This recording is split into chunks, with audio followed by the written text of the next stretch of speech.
with the latest news surrounding Atlanta Falcons quarterback Michael Penix having season ending surgery. Now, we have to have a tough, honest question if the Atlanta Falcons search for their franchise quarterback has resumed.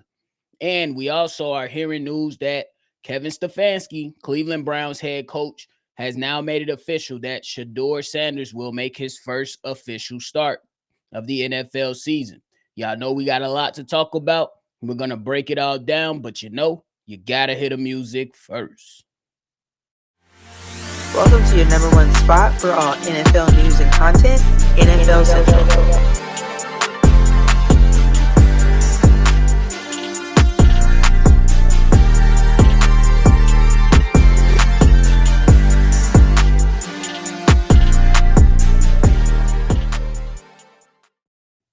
What's going on, ladies and gentlemen? Welcome back into another episode of NFL Central, your number one spot for everything NFL. I'm your host here, Bobby, and I'm holding it down on today's daily episode. Just not too long ago, we heard from ESPN's Adam Schefter that Atlanta Falcons quarterback Michael Penix will go have season-ending surgery to a partially torn ACL, and it's tough. I'll be honest with that. So I don't want this to come out as insensitive. It's just an honest football conversation because once you review the injury history of Michael Penix, you have to start asking yourself honest questions if you are the Atlanta Falcons. It's already been a underwhelming season for the Atlanta Falcons, a team that has a lot of weapons and who we honestly thought was going to be better on the season. But it seems like the offense is still not clicking. It seems like the defense is trying,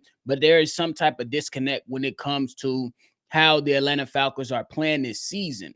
And now you lose what was to believe your quarterback of the future to injury, yet another injury after a long history of having injuries. You have to have an honest question regarding this and just keep it real with yourself about how are you going to maneuver. This is not to say that the Atlanta Falcons have to go all in next year's draft, but this is just to say that the Atlanta Falcons might have to come to terms with, hey, we might have to have somebody in the backup role that we could develop just in case this happens again, or if my man's Michael Penix decides to call it a career.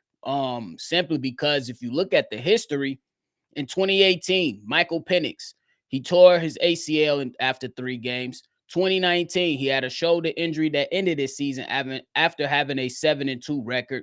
In 2020, he tore his ACL again. In 2021, his throwing shoulder kept him out of the season.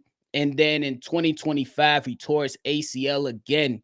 And there was one point throughout this journey of Michael Penix having that mindset of that he was just hurting mentally. And when you work your ass off, I want to make this clear, and I believe that Michael Penix has worked his ass off up until this point, but when you do so, it can start to wane on you.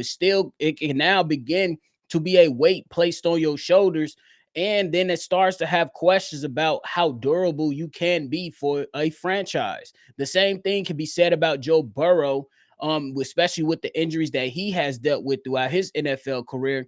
Obviously, the Cincinnati Bengals are not going to move off of Joe Burrow because they understand that he has had some healthy years in the NFL. But as early as this injury has came with Michael Penix in the NFL, one has to ask that serious question and saying, hey, should we now start to just try to buy ourselves, maybe some security, because these injuries are starting to pile up for Michael Penix Jr. And when you think about it, it's just tough for the kid, man. I really want to go out there and send my thoughts to Michael Penix, simply because as a fan of football, as a guy that really wanted to see the Atlanta Falcons go out there and do something this season, it was disappointing to see how they were playing, and now adding a little bit more salt in the wound. Now the quarterback who I believe was going to be really, really good for the Atlanta Falcons and Michael Penix, he's not here right now. So I think it's just a tough conversation that you might have. And I want to make this clear. I think they should still give him an opportunity, but I also think that the Atlanta Falcons, with Michael Penix and his injury history coming into this league, you have to sit down and have an honest conversation within your front office to see how you will pivot. Obviously, you don't want to give up on Michael Penix, and I would encourage them, don't give up on Michael Penix. But once a guy continues to break down at such a young age, and you know what I'm saying, not even having years in the league or not putting together a full season or seeing success on the field, it has to be a tough conversation that you have amongst yourselves to say, how are we going to move forward? Now, my prediction will be that the Atlanta Falcons do not move on from Michael Penix. But I also think that they will have some type of security in their back pocket just in case something like this happens again. And the reason I'm bringing that up is because they had offers for Kirk Cousins, but what lets me know on why they didn't get rid of Kirk Cousins is, number one, they wanted a veteran as a backup to help mentor Michael Penix, but you wanted a veteran like Kirk Cousins, who was receiving a bunch of calls about getting traded. You wanted him for reassurance. So though it is a tough conversation, I think that they have to have the conversation, because I always say, if GMs or whatnot, man, you have to go out there and you have to make tough decisions and have some type of foresight for your organization. So I think that I will still give Michael Penix another opportunity to try to remain healthy. Maybe you have to go out there, switch a couple things up offensively, maybe like playing more under center or whatnot. But I also think that there are some tough conversation when it comes to this situation for Michael Penix. And I think that this is the life of football, man. It's the life of football. Injuries are a part of the game. And when guys are now deemed injury prone, which that label was kind of on him when he entered the league, though we seen a nice gap of him not missing too many seasons throughout his career before entering the NFL, you still have to go back and track that history and go off what the history has been telling you. So I'm hoping that the man receives another opportunity. I'm hoping that he's able to fight back and remain healthy and give himself another chance to come back better and stronger. But I can't act like that those conversations are not going to happen, because I absolutely believe they will. And we'll move on. Now we move on to Shedeur Sanders and the Cleveland Browns on today's episode, man. Shedeur Sanders, man. Shedeur Sanders, in his first NFL action after Dylan Gabriel got hurt versus the Baltimore Ravens, he did not look particularly good. And he went 4-16, only had 47 yards and threw an interception. Could have had a touchdown, but that was negated.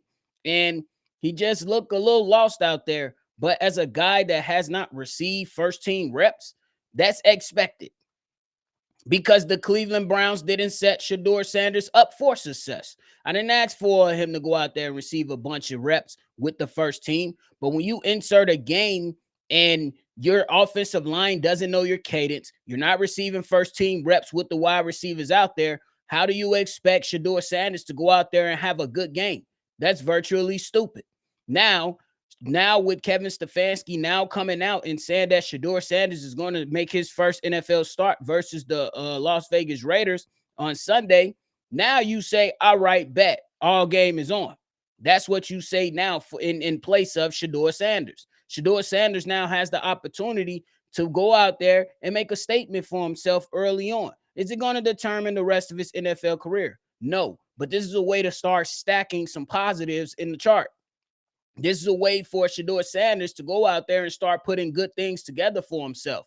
Now, we will say that this is a formidable opponent that is trash. This is a real opponent that is trash. The Las Vegas Raiders are so trash, it ain't even funny no more. So Shedeur Sanders has every opportunity to make this a good football game for himself. And I would encourage him to not try to do the most. Follow your game plan, lean on your running game, trust that hard, tough-ass defense, and go make plays when necessary. Get the ball out when it requires you to get it out, and take care of the football. That's what I would say to Shedeur Sanders. Do not try to be something that you're not. Go out there and take the coaching. Go out there and make plays for yourself. Get your teammates the ball and lean on your run game offensively. I think that's the best course of action for Shedeur Sanders to go out there and be successful. I think that's just the way that it has to go.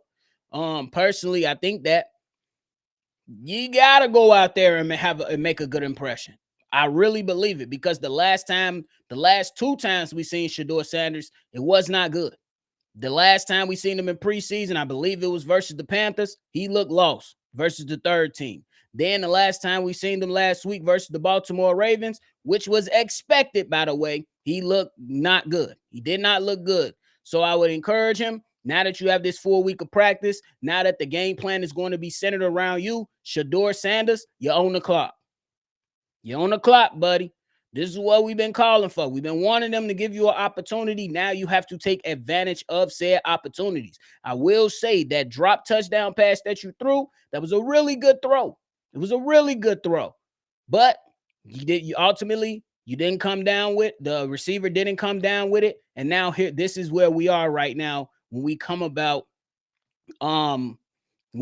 to terms to talking about how you're gonna do. And shout out to Kevin Stefanski. I've been very, very critical over this whole entire process with Kevin Stefanski. Shout out to him for finally coming out and saying, yes, Shedeur Sanders is our starter, and not beating around the bush and saying, I'm not ready to make that determination. So shout out to him for just standing up to the podium and just putting it on wax and getting it over with and saying that Shedeur Sanders is going to be our starter on Sunday when we face off versus the Raiders. I appreciate that. I expect Shedeur Sanders to be much better, because now you have a game plan that you can lean on.